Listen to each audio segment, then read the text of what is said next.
സ്നേഹിക്കുക, സ്നേഹിക്കപ്പെടുക എന്നൊക്കെ പറയുന്നത് വളരെ വലിയൊരു കാര്യമാണ്. ഈ ലോകത്തിൽ ദേഷ്യം, വെറുപ്പ്, പിണക്കം എന്നൊക്കെയുള്ള വികാരങ്ങളോടൊപ്പം തന്നെ സ്നേഹം എന്ന വികാരവുമുണ്ട്.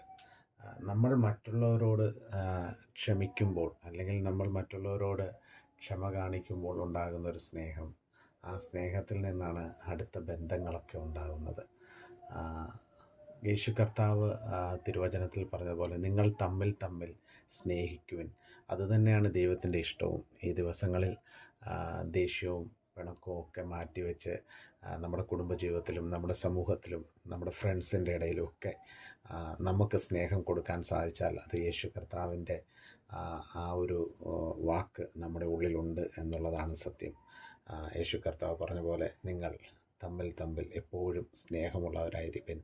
ഈ ദിവസങ്ങളിൽ അതിന് ഇടയാക്കട്ടെ എന്ന് പ്രാർത്ഥിക്കുന്നു. ആമേൻ.